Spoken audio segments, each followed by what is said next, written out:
Bapak Ibu, kita akan belajar firman Tuhan. Seri khotbah saya ini yang terakhir untuk sambung khotbah kemarin atau sepanjang bulan Desember ya. Karena besok minggu kita pesan Natal, setelah itu tanggal 1 kita memasuki tanggal 1 Januari memasuki tahun yang baru. Bapak Ibu persiapkan diri untuk ikuti pengurapan dan impartasi visi Tuhan tahun 2023. Nah, itu sangat penting sekali. Minggu lalu Bapak Ibu masih ingat firman yang disampaikan di tempat ini, yaitu ada satu kalimat di dalam Yohanes pasal yang ke-19 ayat 30. Apa namanya? Masih ingat gak? Sudah selesai. Jadi tema minggu lalu ya, Tuhan telah menyelesaikan ya pekerjaannya. Pekerjaan Tuhan itu apa? Maka dikatakan bahwa Tuhan itu ketok pintu kita, dia mau masuk, mau makan bersama. Nah, kata makan bersamanya Tuhan itu untuk menyelesaikan pekerjaan Tuhan. Pekerjaan Tuhan itu adalah dosa, masalah manusia itu dosa. Ya, maka sudah diselesaikan oleh Tuhan. Itulah sebabnya Bapak Ibu dengan saya, pada saat waktu kita percaya kepada Tuhan Yesus, sesungguhnya dosa kita sudah diselesaikan. Jadi nggak ada hutang lagi. Tapi apakah serta-merta kita selesai? Ya belum tentu, karena dari Tuhan sudah selesai. Dari kita belum tentu kalau kita tidak meresponnya dengan sungguh-sungguh. Nah, salah satu yang dikatakan tadi dalam nyanyian ya, sampai ya, setia sampai ya, sampai akhirnya. Jadi itu yang disebut setia sampai akhir, itu disebut apa? Faithful, iman ya. Jadi have faith until to the end ya. Jadi mempunyai iman sampai akhir. Nah, itu namanya setia sampai akhir. Dan orang yang demikian itu Tuhan akan kenakan apa? Mahkota kehidupan. Mahkota kehidupan itu ya. Nah, itu sudah diselesaikan. Kenapa tadi saya menggunakan satu kalimat bahwa belum tentu kita diselesaikan? Dari Allah sudah selesai, dari kita belum tentu. Kenapa? Karena ada kalimat berikutnya di dalam kitab Yohanes pasal yang ke-20. Minggu lalu saya bacakan. Dia berdiri di depan kita, dia ketok pintu kita.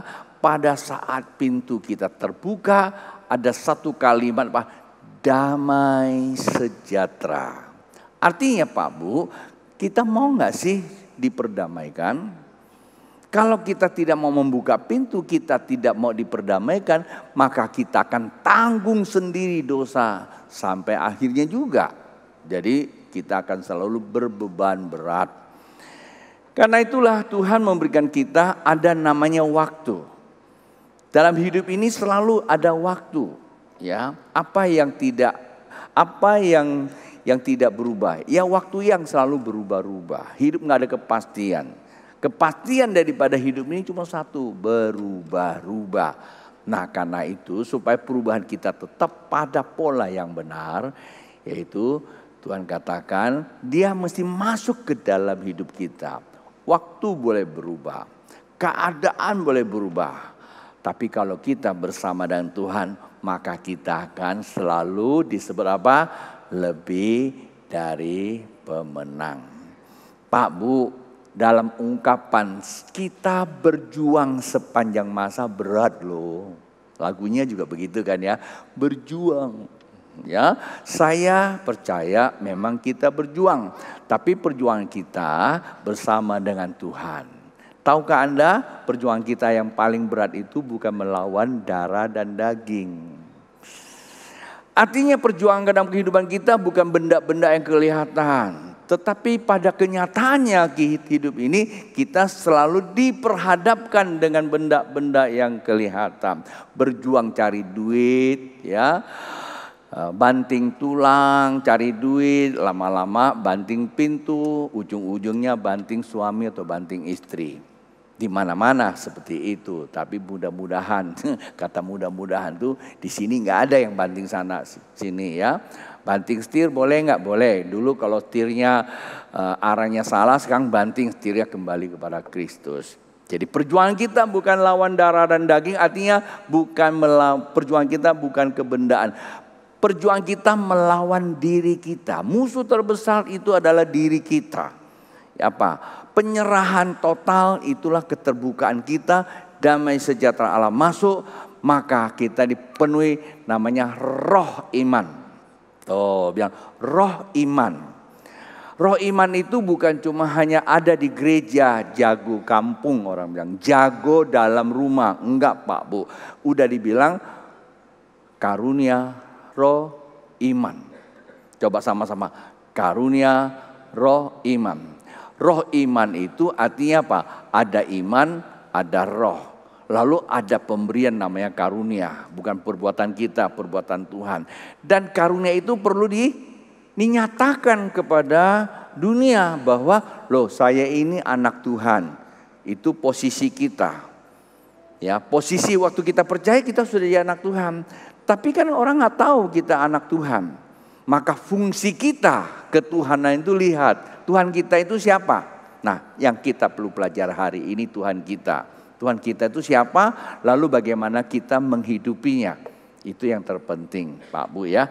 Baik, jadi topik minggu ini adalah besarnya kasih karunia Allah. Yang besarnya kasih karunia Allah. Kalau minggu lalu Tuhan telah menyelesaikan masalah kamu, tanda kutip, saya menggunakan bahasa saya ya, jangan tersinggung. Bodoh banget deh kalau kita masih mau coba-coba berjuang sendiri. Iya Pak ya? Kok sudah diselesaikan kok? Lalu gimana? Kita berpihak, berkoalisi kepada orang yang selesai. Ya, saya kalau gunakan contoh-contoh yang sudah ada di Senayan. Ya, ada partai sudah berjuang, sudah selesaikan pemenang. Lalu memimpin suatu pemerintahan. Lalu yang lain yang tadi kalah jadi pecundang. Enggak, dia pintar. Dia berkoalisi sama pemenang juga. Jadilah pemerintah juga. Ngerti enggak? Ikut serta di dalam. Ini sebuah contoh yang sederhana. Negara mana? Ya negara tetangga lah ya. Kan begitu. Setiap dimanapun orang gunakan akal sehat. Mana yang benar? Ikut yang benar. Jangan ikut yang salah. Ya, ikut yang salah kita akan sengsara seumur hidup Pak Bu. Ikut yang benar pada saat waktu kita nyatakan ya saya percaya, kemerdekaan terjadi. Karena apa? Karena Alkitab katakan kebenaran memerdekakan kamu. Siapa sang ilahi? Yesus. Siapa sang kasih? Yesus. Siapa sang benar? Yesus. Begitu dia datang, bukan karena kita orang benar dia datang Pak Bu. Bukan karena kita orang baik dia datang. Bukan karena kita orang pintar dia datang. Tapi karena dia datang kita jadi baik, kita jadi benar, kita jadi penuh kasih. Tapi kalau kita belum bisa memperlihatkan itu, ya barangkali dia belum kamu izinkan masuk. Datang gak? Tetap datang. Maka itu dikatakan besarnya kasih karunia Allah. Baik, Yesaya pasal 55, beberapa ayat ini sangat menarik Pak Bu. Beberapa waktu yang lalu saat saya merenungkan di pagi hari bersama dengan Tuhan, Tuhan bicara sama saya cukup jelas dengan ayat ini. Pagi tadi sebenarnya saya hampir mau tukar khotbah ini karena ada satu kalimat yang saya dengar itu secara audible Tuhan ngomong sama saya. Saya berpikir apakah ini yang saya mesti khotbahkan. Ternyata setelah saya lama duduk dan Tuhan ingat kembali pada pesan Tuhan yang beberapa waktu yang lalu. Jadi ini yang saya mesti khotbahkan. Mengapa saya khotbahkan ini? Ini sambungan dengan yang kemarin. Jadi kalau ada namanya damai sejahtera, penuh Roh Kudus, sehingga kita melihat kehidupan ini bukan kacamata kita, tapi kacamata Allah. Kacamata Allah yaitu bisa menerangi apa yang gelap. Jadi jikalau kita mengatakan itu dosa, maka dia tetap berdosa. Kalau kita mengatakan, saya menggunakan bahasa lain ya. Kalau kita mengatakan tahun depan sulit, kita tetap akan sulit. Kalau kita mengatakan tahun ke depan itu akan baik, maka itu akan baik. Jadi itu yang disebut apa? Memang hidup ini cenderung ada perubahan. Kan tetapi di dalam dunia sains kita diberikan kemampuan untuk melihat apa yang akan berubah. Itu namanya probabilitas. Kita bisa menentukan apa yang kita mau. Itu secara sains, secara ilmu. Tapi secara ilman kita dibawa ke atas untuk melihat. Bukan sekedar probabilitas, tetapi kita diberikan kapasitas untuk menguasai sebelum itu datang. Mudah-mudahan bahasa saya Bapak Ibu bisa mengerti, ya. Kalau nggak ngerti di rumah, direnungkan kembali apa itu saya sebutkan. Kenapa? Karena itu prinsip kebenaran, ya, prinsip iman, prinsip ilmu, ya, baru menghasilkan prinsip untuk melihat masa depan. Itu namanya impian. Dan biasanya kita gagal dalam impian. Kenapa? Kita tidak memiliki prinsip integritas, tidak setia sampai akhir. Begitu kena goncang sedikit kita goyah. Kenapa? Kita selalu bersinggungan dengan daging. Karena itu Alkitab berkata apa? Berjaga-jagalah, ya, dan berdoa supaya kamu jangan apa? Jangan jatuh dalam pencobaan. Berarti memang ada pencobaan itu. Kan Tuhan yang ngomong, jangan coba, jangan sampai jatuh, berarti ada pencobaan. Nah, Tuhan kasih tahu wilayah mana yang paling mudah jatuh. Daging itu lemah, roh itu penurut gitu loh. Yang biasa buat kita jatuh itu kedagingan. Coba Bapak Ibu kalau datangnya terlambat, ini coba ya kan, saya bilang berandai-andai. Kalau berandai-andai aja sudah marah, bagaimana benarnya ya? Ini berandai-andai Bapak datang terlambat, udah penuh. Dia bilang sorry ya, minggu depan lagi aja Bapak datang atau ibadah di bawah. Itu gimana? Saya jauh-jauh sudah datang, tapi gak dikasih masuk. Ini belagu banget gereja. Nah, itu namanya apa? Namanya ya samcan, daging, ya. Itu daging tuh begitu.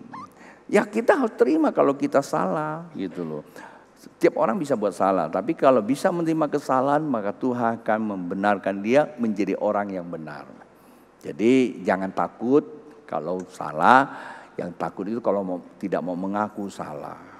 Nah, khotbah saya nanti semua ke situ. Yesaya pasal 55 saya bacakan buat Bapak Ibu di ayat ke-7 dan seterusnya, perhatikan baik-baik. Dan di layar pasti ada. Yesaya pasal 55 ayat 7, saya ambil saja ayat ini memunculkan teksnya. Walaupun konteksnya saya tidak ambil dari Alkitab. Konteksnya saya konstruksi sendiri. Tapi saya ambil teksnya dan maksud pesan Tuhan itu. Baiklah orang fasik meninggalkan jalannya. Dan orang jahat meninggalkan rancangannya. Baiklah ia kembali kepada Tuhan, kasih garis bawahi. Ada satu kalimat, baiklah ia kembali kepada Tuhan, maka dia akan mengasihinya.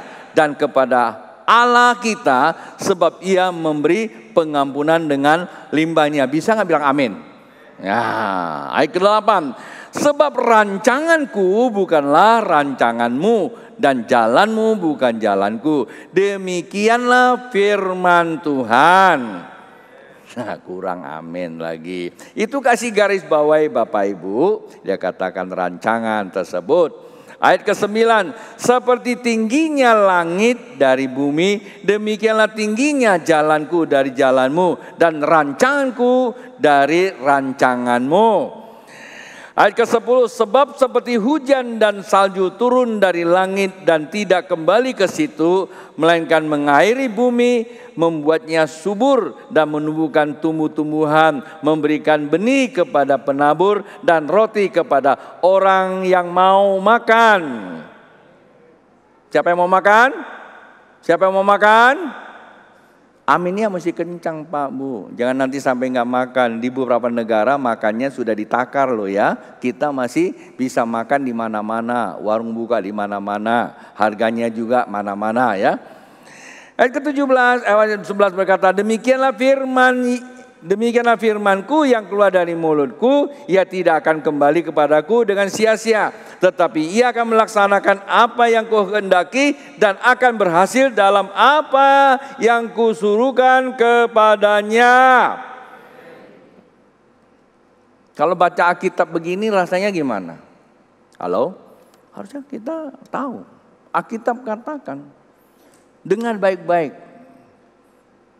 Tuhan yang punya manusia. Manusia di dalam rancangan Tuhan. Di dalam berkat Tuhan. Seharusnya manusia itu tidak ada persoalan. Karena manusia hidup itu karena apa? Karena anugerah kan? Masa sih anugerah Tuhan cuma hanya jadi manusia aja? Lalu menjadi manusia yang bukan mempermuliakan Tuhan, tapi justru mempermalukan Tuhan. Bahkan kalau kita membaca kitab minggu lalu kan apa? Manusia diciptakan serupa, segambar dengan Bapa di surga. Lu bayangin aja. Coba dia kiri kanan. Waduh, rupanya ini gambar Allah di sini. Ya kan? Di samping kita gambar Allah. Kita gambar Allah. Kata Alkitab. Nah kalau kita sama-sama gambar Allah, disandingkan dalam kebersamaan yang ada cuma apa? Love, kasih. Apa sebab? Karena kasih itulah yang mempersatukan. Kasih menutup segala kesalahan karena kasih mempersatukan. Oleh kasih kita mempunyai Allah, oleh karena kasih kita manusia. Dan oleh karena manusia kita punya kehidupan. Besarnya kasih karunia Allah menarik buat saya untuk meletakkan konstruksi untuk menyampaikan kepada kita suatu realita yang tak terbantahkan. Yang pertama dalam pembacaan adanya Allah, Tuhan. Bilang Allah. Ini realita. Bapak mau percaya tidak percaya, kembalilah kepada Anda. Tetapi dunia mengakui adanya Tuhan. Mungkin Bapak Ibu akan berkata orang ateis nggak percaya ada Tuhan. Siapa bilang? Sekali waktu saya di Cina, di Tiongkok, nggak boleh bilang Cina, Tiongkok. Saya ketemu dengan seorang mahasiswa. Waktu itu saya agak kurang ini ya, bukan kurang ajar. Cara komunikasi saya kurang pas. Saya tanya kenapa orang Tiongkok nggak percaya Tuhan? Dia marah. Kami bukan tidak percaya Tuhan, kami percaya Tuhan. Cuma kami tidak percaya agama. Nah itu dia. Jadi percaya Tuhan, dia tidak percaya agama. Sebenarnya itu golongan apa tuh? Agnostis namanya. Orang tahu ada Allah tapi tidak mau ada agama. Saya tanya kenapa? Ya dia bilang begini. Dia nggak tahu saya pastor. Kamu bayangkan, agama itu cenderung membuat dunia kacau. Wih, kaget saya. Ada agama jadi pertentangan, perang sana sini. Rumah tangga bisa perang. Ada agama buat harga naik. Telur naik kalau Natal. Ya kan? Semua naik, termasuk pesawat tiket juga naik, hotel naik. Benar juga saya pikir. Maka tidak boleh ada agama di tempat kami. Yang ada cuma percaya kepada yang di atas. Wah, ini konsep mereka ya, konsep mereka. Artinya saya simpulkan bahwa mereka juga percaya ada Tuhan. Walaupun Tuhan yang dimaksud tidak seperti yang kita maksud. Itu aja kan. Lalu ateis yang lain lagi. Siapa bilang dia tidak percaya Tuhan? Dirinya dianggap Tuhan. Ilmu pengetahuan dianggap Tuhan. Dirinya berilmu. Udah begini kan profesor. Dia pikir apa yang ditemukan itulah Tuhannya dia. Tapi pada satu ketika dia tahu bahwa apa yang ditemukan itu ada batas-batasnya. Sampai pada tingkat-tingkat tertentu terbatas, dia sadar bahwa sesungguhnya dilepas dari ilmu masih ada satu kalimat. Ada yang namanya, dia bilang apa? Yang maha tinggi. Akhirnya kata apa? Tidak ada yang bisa tanding kepada akhirnya ada satu pribadi yang maha tinggi. Entitas yang maha tinggi. Artinya di dalam kehidupan ada dua entitas. Entitas alam nyata yang disebut alam ilmu. Lalu ada satu entitas alam yang tidak nyata. Tapi dia yang merengkuh kehidupan ini. Disebut Allah. Jadi saya mengatakan itu absolut realita adanya Tuhan. Lah, Dengan persepsi saya seperti itu Pak Bu, bagaimana buat Anda dan saya menyikapi itu?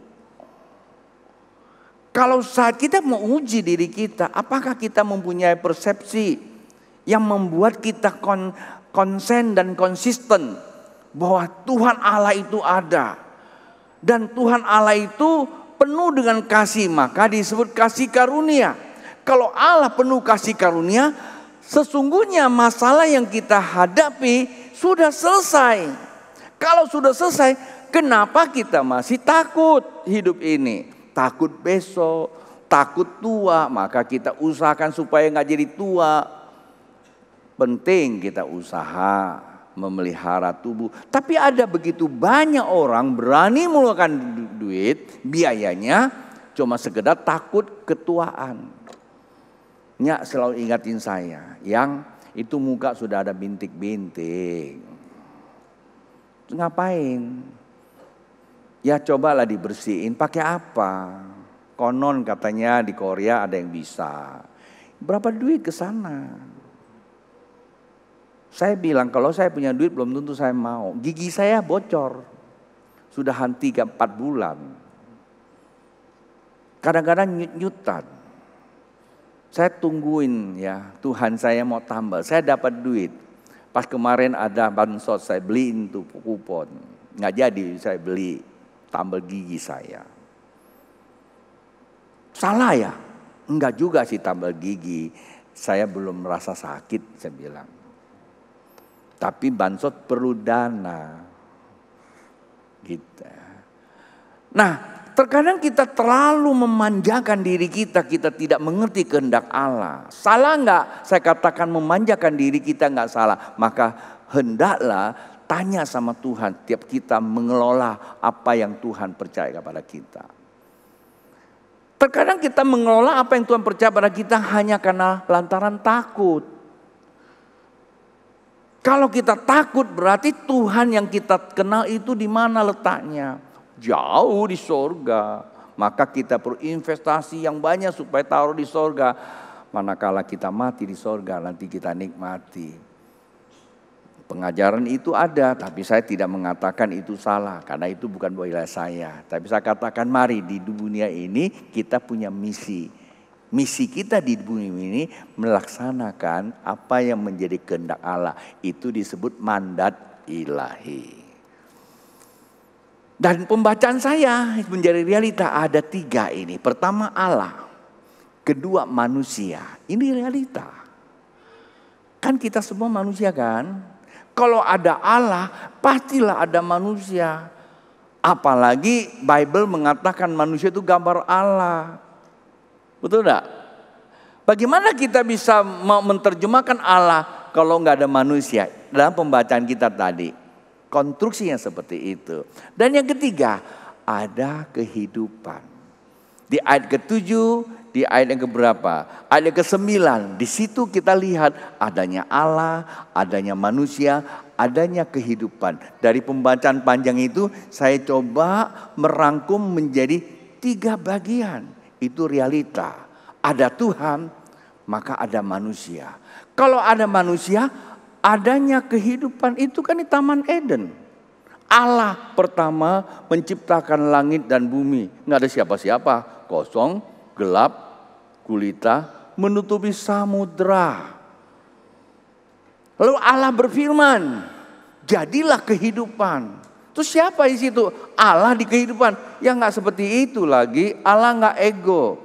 Allah itu kasih. Maka siapa yang bisa menikmati kehidupan ini? Yaitu gambar Allah. Itu manusia, Anda dan saya.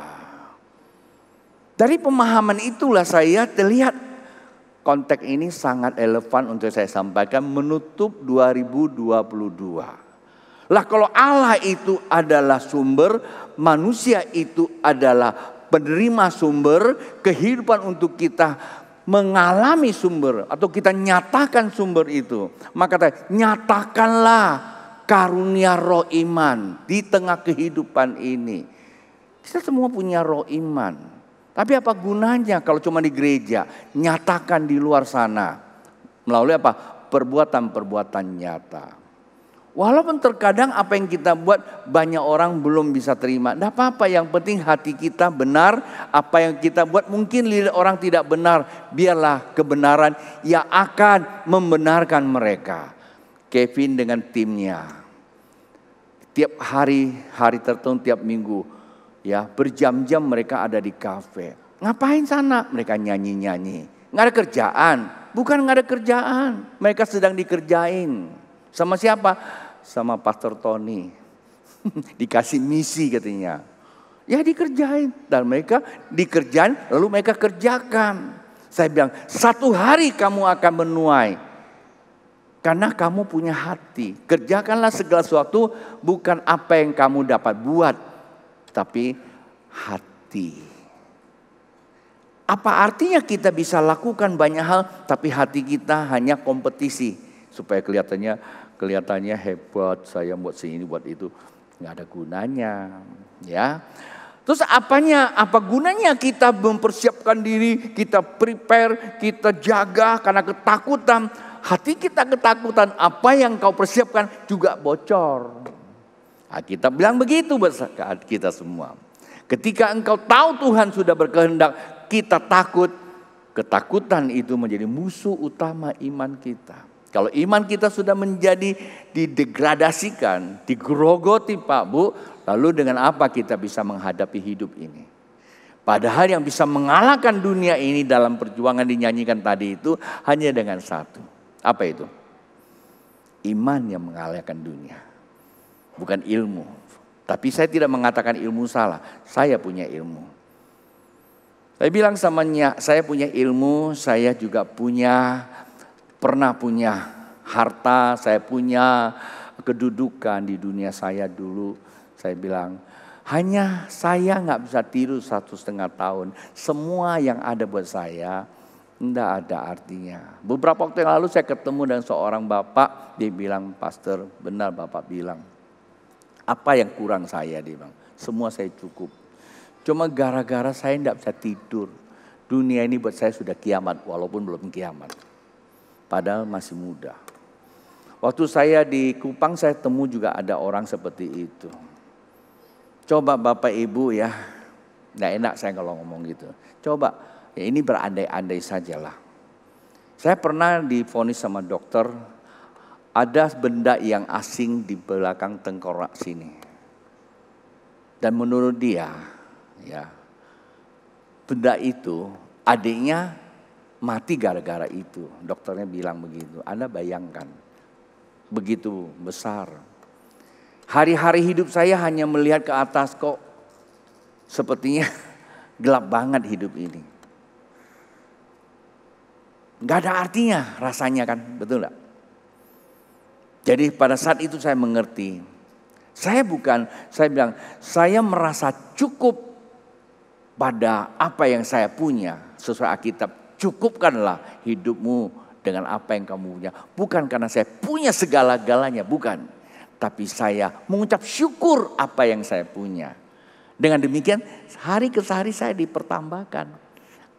Adanya Bapak Ibu yang mengasihi saya. Walaupun kadang-kadang jauh masih mengasihi saya. Dan kasih itulah menyatukan kita untuk kita lebih melihat ke atas dan mengalami janji Tuhan.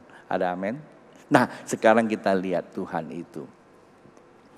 Dari 3 itu kita mulai bahas. Yang pertama, di dalam kata Allah itu kita mulai lihat siapa Allah dan bagaimana Allah di dalam kehidupan manusia. Di dalam Yunus pasal yang pertama ayat yang ke-9 Alkitab berkata, Yunus pasal pertama ayat 9. Sahutnya kepada mereka, aku seorang Ibrani, aku takut akan Tuhan, Allah yang mempunyai langit, yang telah menjadikan lautan dan daratan. Pak Bu, Allah Anda dan Allah saya adalah Allah yang mempunyai langit dan bumi. Kalau Bapak Ibu tahu itu Allah, Allah bukan hanya ada di sorga diam dalam persemayamannya. Lalu kita hanya nyembah-nyembah. Enggak Pak Bu. Kata Alkitab dia adalah empunya. Ngerti kata empunya? Gedung ini kita yang punya, Tuhan kasih kita, betul ya? Maka kita bebas ibadah setiap minggu, nggak perlu sewa. Itu istilah kata empu. Bapak Ibu semua kan punya rumah kan? Heri punya rumah, nomor sekian, alamatnya jalan sekian. Lalu kalau kita datang liwat, kita tanya nomor sekian, alamat sekian, rumah siapa? Rumahnya Heri. Nah, Heri lah empunya dia. Bebas keluar masuk. Nah, itu contoh-contohnya. Kalau Allah empunya langit dan bumi ini, berarti Allah ada di dalam kehidupan kita enggak? Ya ada lagi. Walaupun memang dia Allah di sorga, tapi dia Allah maha hadir. Nah, kalau tadi dikatakan satu realita pertama adalah Allah, maka Allah itu adalah empunya kehidupan, yang empunya kehidupan. Lalu apa manfaatnya dan apa realita dalam kehidupan manusia? Kita lihat ada satu, ini kali banyak ayat Pak Bu, PA lah ya, hitung-hitung PA ya. Markus pasal yang keempat ayat 39. Perhatikan ya Bapak Ibu. Jangan nanti saya ada khotbah hasil dari doa. Tuhan mau berbicara sama kita. Karena waktu kita memang dibatasi. Lalu ngomongnya pun kencang. Contoh-contohnya kadang-kadang kurang menarik. Anda kurang perhatiin. Hilang, berkatnya juga hilang. Setan memang suka yang seperti itu. Perhatikan, ada satu peristiwa yang dicatat dalam Alkitab, Markus pasal yang keempat ayat 39 saya bacakan. Ia pun bangun menghardik angin itu dan berkata kepada mereka, diam, tenanglah. Lalu angin itu reda dan danau itu menjadi teduh sekali. Pak Bu, sekali waktu murid-muridnya dibawa Tuhan menyeberang ke suatu tujuan. Karena itu gak dibaca kan, kalau di rumah baca satu perikop. Dia bawa ke seberang, apa tujuannya? Tujuan kehendak Allah, bukan kehendak murid-muridnya. Karena Tuhan Yesus yang membawa. Tetapi konon di dalam perjalanan mereka dihantam badai. Akibat dari hantam badai mereka ngeh ya. Kalau bahasa kami ngeh itu apa? Sadar. Nah itulah berjaga-jaga. Dia sadar, loh ada Tuhan. Ada Yesus gitu loh. Maka mereka manggil. Waktu mereka panggil, Yesus langsung bangun. Dia ngapain? Waktu dia begitu bangun, langsung itu badainya reda, danaunya tenang. Shalom, damai sejahtera. Pak Bu, Yesus datang hidup dalam hidup kita. Dia gak nunggu kita kudus dulu. Dia gak tunggu kamu bertobat dulu. Dia gak tunggu kamu menjadi suci. Tiap hari mungkin minum apa gitu ya. Atau mandi agama. Enggak. Dia datang karena dia kasih. Pada saat waktu kehidupan kita bergelora dengan bercampur aduk segala dosa. Dunia malam, dunia tengah malam, dan dunia macam-macam. Mungkin itu yang ada di dalam gelombang kehidupan kita. Tapi pada saat Yesus datang, semua menjadi apa? Reda, selesai.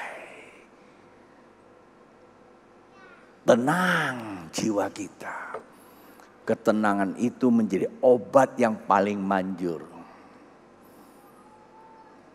Bapak Ibu kalau ke rumah sakit lihat kalimat apa yang paling banyak? Antibiotik, antivirus COVID-19? Enggak. Diharap tenang. Tanya para dokter. Obat apapun kalau dikasih dia panik, tetap penyakitnya bukan tambah sembuh, tambah kacau. Karena kepanikan itu akan memicu lepasnya namanya racun di dalam tubuh. Ketenangan itu akan melepaskan hormon yang meningkatkan imun namanya dosa, bukan dosa, dosa.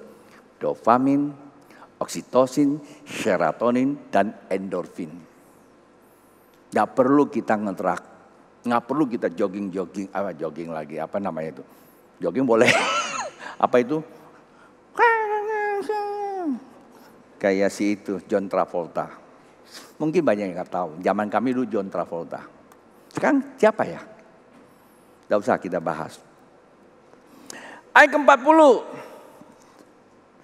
Lalu ia berkata kepada mereka, mengapa kamu begitu takut? Mengapa kamu tidak percaya? Ketakutan terjadi karena kita tidak percaya.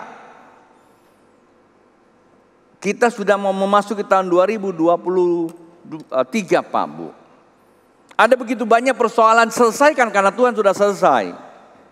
Karena ketakutan kita tidak mau menyelesaikan, kita bawa ke tahun 2023. Pak, setiap persoalan yang kita bawa bukan 1+1, eksponensial. Namanya aja udah eksponensial. Ketemu orang Tiongkok dia bilang pantesan, dia bilang sial. Suesia cek nia. Bukan nia yang suea. Nang kai nau suea. Nang kai sesio suea. Artinya apa? Bukan tahunnya yang sial Pak Bu. Tahun disalahin. Otak kita ini yang sial. Pikirannya selalu apa? Ketakutan. Ketakutan itu menjadikan Tuhan itu jauh. Umpama ya, saya contoh ya. Saya ini papa anak-anak saya. Enggaklah banyak duit tapi bisalah. Terus saya bawa anak-anak, yuk kita pergi jalan. Terus mereka ketakutan. Lu mau makan apa? Makan jak. Mereka takut gak berani makan. Kira-kira saya sebagai ayah bisa rasa gimana? Kecewa gak? Kecewa. Makan aja, papa bayar. Kan gitu loh. Sama Tuhan juga gitu. Ya kan? Kita buat banyak hal kita tidak sadar. Kita merasa kita orang rohani. Itu jadi masalah. Karena tidak percaya kita menjadi takut. Ketakutan membunuh iman kita. Maka kita tidak mencapai kemaksimalan. Ayat 41. Mereka menjadi sangat takut dan berkata seorang kepada yang lain. Nah ini bagus nih. Takut tapi mereka coba menerka. Mesti kayak begini ya. Siapa gerangan orang ini sehingga angin danau pun taat kepadanya. Pada saat itu waktu mereka ketemu siapa? Yesus. Mereka bukan ketemu Allah yang gak kelihatan. Allah transend itu gak kelihatan. Tapi mereka ketemu orang yang kelihatan, namanya Yesus. Tapi orang yang kelihatan itu tiba-tiba bisa membuat itu reda, tenang. Dia tanya siapakah dia itu? Pak Bu, menurut Anda siapa Yesus itu? Siapa Yesus itu? Halo, siapa? Coba jawab dong. Siapa Yesus? Hah? Siapa? Siapa? Coba kita lihat.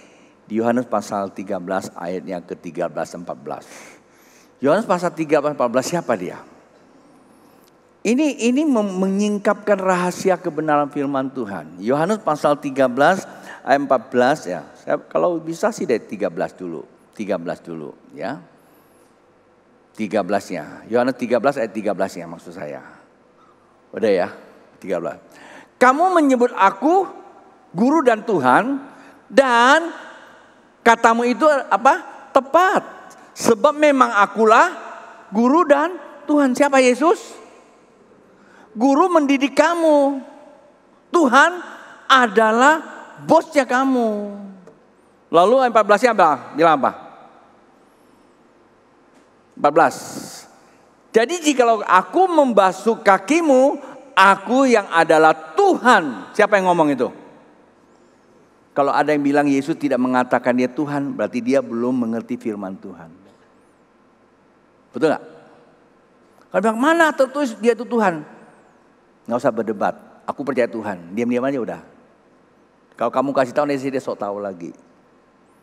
Akulah Tuhan membasuh kakimu. Aku adalah rajamu. Aku adalah pemimpinmu. Aku yang bertanggung jawab atas kamu.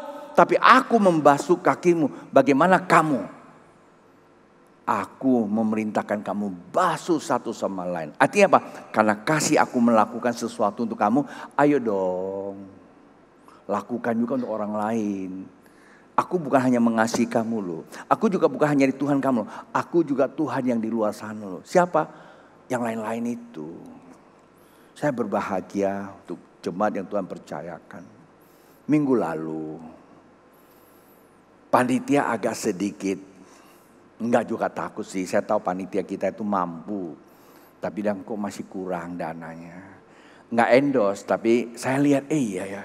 Saya cuma ngomong sebentar. Hampir selesai. Tinggal notiau.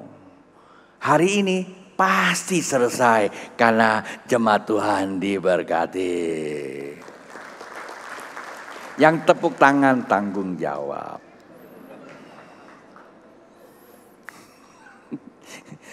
Panitia di sini mantap dia. selalu dibantu sama gembalanya.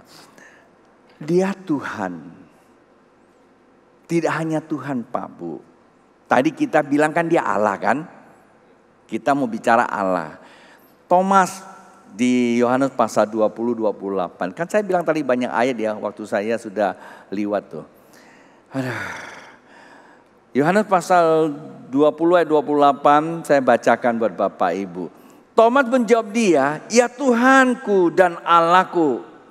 Lalu ayat 29, kata Yesus kepadanya, karena engkau telah melihat aku, maka engkau percaya. Percaya siapa dia? Ya, percaya. Berbahagialah mereka yang tidak melihat namun percaya. Kata Tuhan, Thomas, kamu percaya aku Tuhan dan Allah karena kamu melihat. Berarti ini meneguhkan siapa Yesus?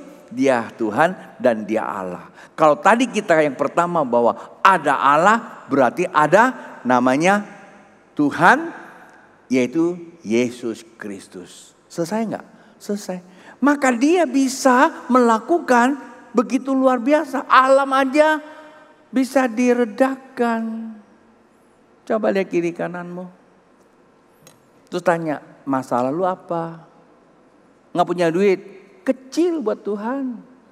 Dia empunya langit dan bumi kok. Terus bilang, gua kok belum dapat? Bukan lu belum dapat, otak lu takut. Ya apa ya? Kita yang takut. Maka kita nggak pernah lihat keajaiban. Saya tambah lagi ini baru kalimat pertama. Tadi saya buka ada 3 kan? Coba saya tambah ayat lagi, banyak ayat loh. Ya. Lukas pasal 24. Lukas pasal 24 kita baca ayat 44 deh. 44 bacanya gimana? Ayo. Ia berkata kepada mereka, inilah perkataanku yang telah kukatakan kepadamu ketika aku masih bersama-sama dengan kamu. Ya ini bahwa harus digenapi semua yang ada tertulis tentang aku dalam kitab Taurat Musa dan kitab nabi-nabi dan kitab Mazmur. Pertama kita buka Allah, itu kitab apa? Yunus. Tentang siapa? Yesus. Nah sekarang di poin pertama ayat terakhir, Yeremia pasal 32. Yeremia pasal 32 kita buka ayat yang ke-26. Yeremia pasal 32 ayat 26. Firman Tuhan datang kepada Yeremia, bunyinya. Yeremia sekian ribu tahun lalu. Tapi bunyinya untuk siapa? Lalu ayat 27. Sesungguhnya akulah Tuhan Allah segala makhluk. Adakah sesuatu apapun yang mustahil untuk aku? Coba lihat kiri kanan, bilang kamu makhluk bukan? Kalau kamu makhluk, kata Tuhan, tiada mustahil. Tiada mustahil baginya. Tiada mustahil baginya. Enggak tahu begitu benar atau enggak. Karena kamu makhluk. Mustahil bagi bukan makhluk. Apa? Yang lain-lain itu. Atau makhluk yang paling halus itu COVID. Bangga enggak punya Allah yang hidup? Bangga enggak? Itu Allah. Selesai itu. Sekarang kita turun lagi manusianya. Beberapa menit ke depan saya selesaikan. Karena ini khotbah gak boleh ditunda. Saya gak mau juga khotbah sore lalu nyambung gitu. Karena sore khotbahnya sama. Yang kedua, itu yang ada dikatakan manusia. Kenapa saya katakan manusia? Manusia butuh apa? Di Galatia pasal yang kedua ayat yang ke-16. Alkitab berkata, kamu telah tahu bahwa tidak seorang pun yang dibenarkan oleh karena melakukan hukum Taurat, tetapi hanya oleh karena iman dalam Kristus. Sebab itu kami pun telah percaya kepada Kristus Yesus supaya kami dibenarkan oleh karena iman dalam Kristus. dan bukan oleh karena melakukan hukum Taurat, sebab tidak ada seorang pun yang dapat atau seorang pun yang dibenarkan oleh karena melakukan hukum Taurat. Maksudnya apa? Yang ini Pak Bu, kita manusia perlu dibenarkan karena Allah kita itu benar. Algoritmanya harus benar, baru ketemu sang benar, maka menjadi kebenaran. Kebenaran itulah baru bisa hidup di kehidupan ini.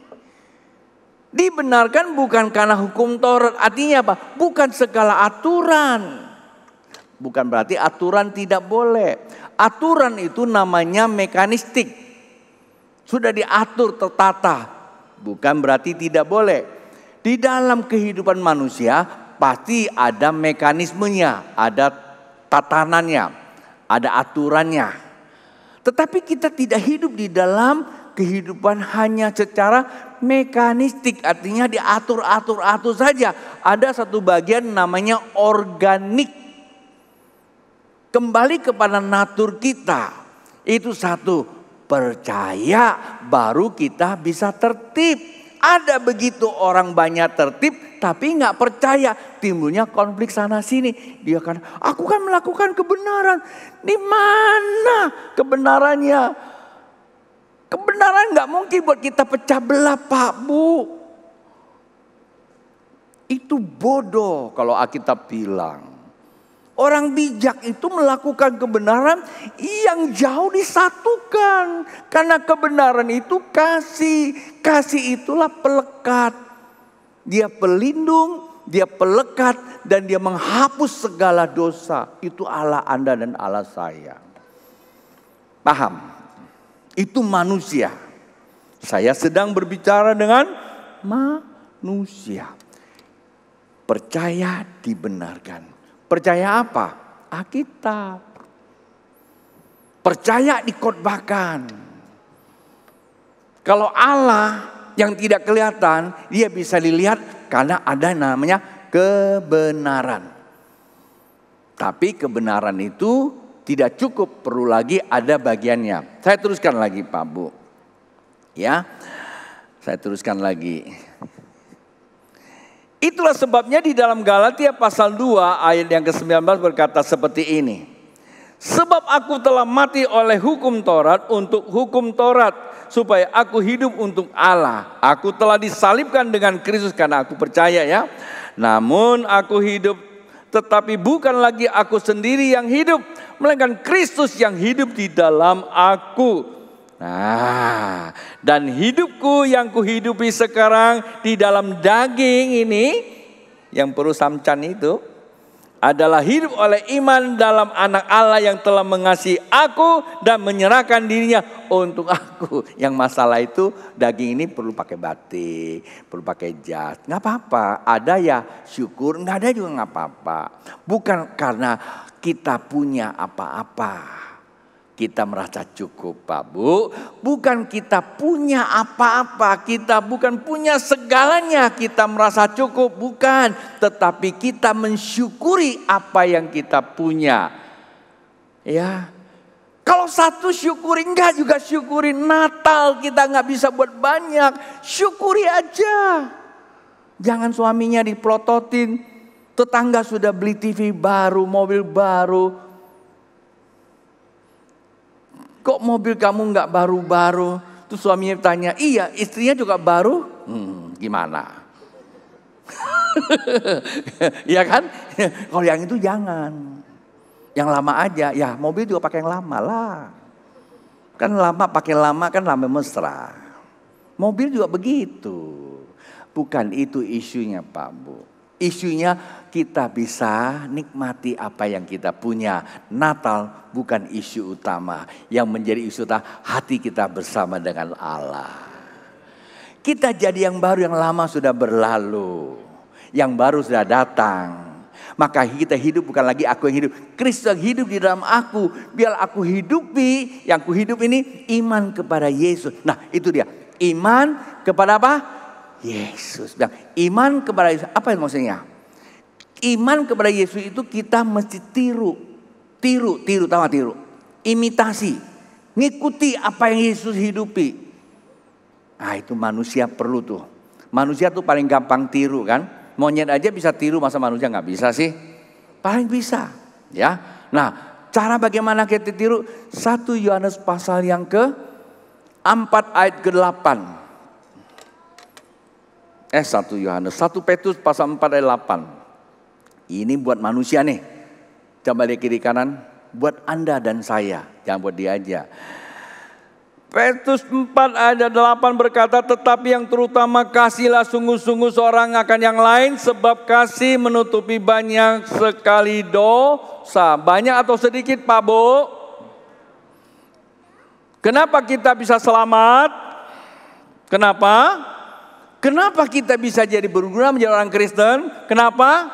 Karena Tuhan mengasihi kita. Dosa kita dihapuskan. Terus kita siapa? Pengikut dia kan? Bagaimana terhadap sesama kita? Semua dosa hapuskan. 2023 nggak usah dibawa lagi. Gimana bisa pastor? Kemarin aja dia buat saya begini. Wah terlalu banyak, nggak bisa diampuni. Ya Bapak di surga juga nggak bisa mengampuni kamu. Jalan nggak? Sangat jalan. Itu pesan yang terakhir. Kehidupan. Manusia kan perlu kehidupan. Kehidupan di sini di dalam Keluaran pasal yang ke-33. Ada 2 ayat tapi saya baca dengan semangat yang klimak. Tutup dengan pasal yang 3 ini. Keluaran pasal 33 ayat yang ke-14 berkata demikian. Lalu ia berfirman, aku sendiri hendak membimbing engkau dan memberikan ketentraman kepadamu. Saya ajak Anda baca 1 ayat, teksnya saya pinjam. Tapi nggak elok kalau saya cuma pinjam teks ini, disebut khotbah out of context. Konteksnya itu Musa keluar dari Mesir bawa umatnya 2,7 juta. Wow banyak sekali. Susah nggak? Saya ngebayangin, saya belum bawa 2,7 juta, baru berapa ceng doang. Saya udah repot, ampun-ampunan. Ada teman saya bilang, pastor Anda jadi pendeta ribuan jemaat, gimana? Saya cuma PKS, cuma hanya punya cap jinang aja, saya sudah teler. Yang kita urus manusia masalahnya, jangan teler. Kalau teler kamu pergi ke Mega Mall. Ada es sana, es teler. Bukan. Kalau kita lihat masalah, kita teler. Lihatlah Allah, kita bisa menjadi apa? Pembawa damai. Itu aja konsepnya. Ada masalah? Ada. Saya tahu, saya punya staf, saya punya pelayan di sini. Semuanya pasti baik-baik. Pemusik juga baik, mereka latihan. Penari juga baik, mereka latihan. Semua bagian baik. Tapi ketika mereka berdiri di satu sudut sini, seringkali cara melihatnya berbeda. Begitu masuk ke dalam, sedikit bertabrakan, bersinggungan. Itu udah pasti. Maka saya kalau bersinggungan, jangan tersinggung. Bodoh kita kalau tersinggung. Paham ya? Hidup itu pasti begitu. Inilah kehidupan Pak Bu, kata kita. Bagaimana supaya kita bersinggungan tidak tersinggung? Kita dibimbing oleh Tuhan. Saya sama Nya, suami istri sudah hampir 50 tahun, 40 sekian ya. Ada nggak dalam persinggungan tersinggung? Ada. Banyak nggak? Banyak. Maka itu kami dulu konsepnya selalu doa bersama. Biasa kami selalu datang pagi-pagi saya bawanya. Saya cium dia, selesai itu. Hanya kasih cium 1 aja udah selesai, bagaimana cium 2? Tanya Bapak Ibu yang sudah sekian lama, kapan berhenti cium dan ucapan I love you, I'm sorry? Kalau sudah berhenti mulai hari ini diperpanjang. Supaya 2023 Allah bercahaya dalam hidup kita. Amen. Itu kehidupan. Oke, ya, ayat-ayat ini saya mesti selesaikan. Jadi apa? Allah yang bimbing kita kehidupan. Jangan takut Pak Bu, selesaikan masa lalumu. Kalau Anda punya persoalan, selesaikan. Kita akan masuk ke 2024. 24 lagi, 23. Nah, ini ayat penting buat Anda. Ayo pemusik naik ke atas. 15 menit saya sudah pakai waktu kalian. Ini ayat penting sekali. Sama-sama kita baca. Ini kehidupan, ini kehidupan, ini kehidupan. Ayat apa itu? Yesaya pasal 55 ayat 10, bangkit berdiri semuanya. Deklarasikan sama-sama. Saya berdoa tahun 2023 semua mengalami perjanjian Tuhan.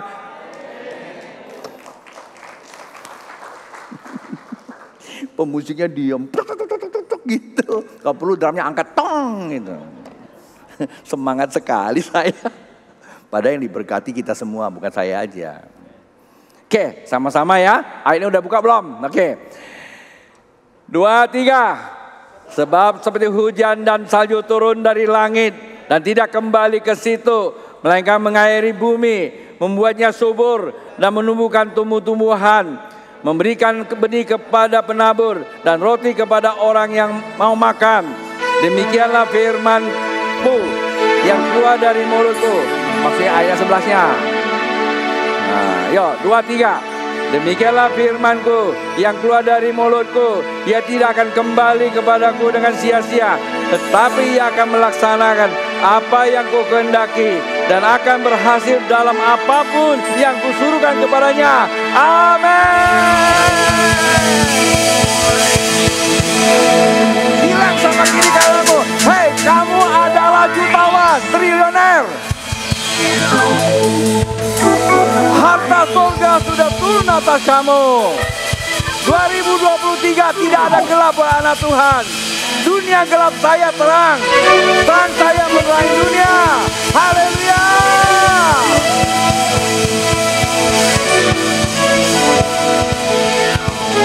Anda lihat, jikalau kita jalankan semua firman Tuhan, saya pastikan Psalm 21 cumannya hidup bercahaya buat kehidupan. Di sana sini boleh gelap, kita akan menerangi mereka. Nanti masih ada bansos. Mereka sana orang-orang gelap, kita terang. Mari sama-sama kita bantu mereka. Nah, itu kurang tepuk tangannya.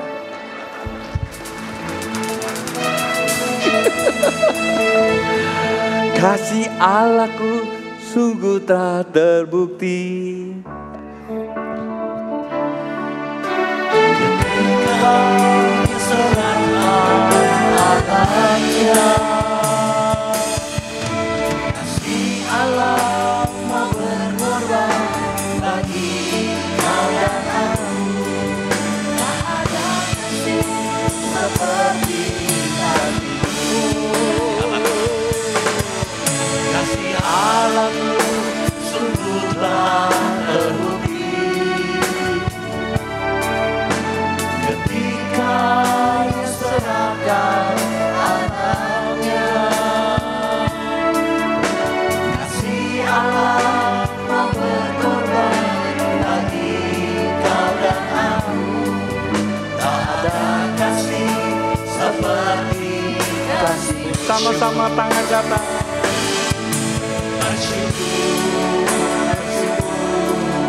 Bersyukur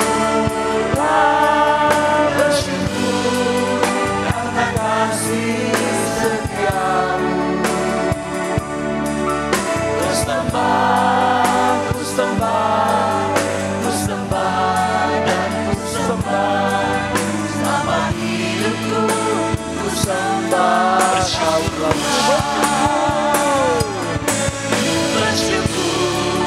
Bersyukur, bersyukur karena kasih setiamu. Ku sembah, ku sembah, ku sembah dan ku sembah. Selama hidupku ku sembah Kau. Musik mainkan pujian ini. Saya merasakan roh Tuhan mengalir begitu deras yang akan menolong sebagian Anda yang hadir hari ini.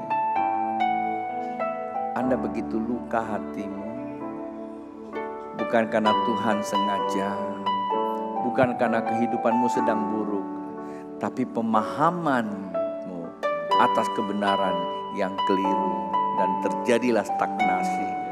Mari tangan terangkat, saya mau berdoa Bapak Ibu. Bapa, di dalam nama Yesus, otoritas kuasa-Mu ada pada hamba-Mu. Firman-Mu jelas, kasih-Mu juga jelas, hadirat-Mu nyata. Kau terobos masuk ke dalam setiap jiwa yang mengalami kekeringan dalam hidup. Sembuhkan batin mereka, pulihkan jiwa mereka. Jikalau datang dengan fisik yang lemah, kuatkan. Segala sakit penyakit telah dipatahkan. Kemerdekaan sorga turun atas mereka. Hidup mereka diubah dan ada kepastian tahun 2023. Apa yang sudah dilalui dan itu berlalu. Dan apa yang dijanjikan Tuhan pasti datang dan menjadi kepastian dalam hidupnya. Damai sejahtera dari sorga yang memerintah kehidupan orang percaya. Dari saat ini sampai Yesus datang kedua kali. Sama-sama katakan bersyukur, bersyukur, bersyukur.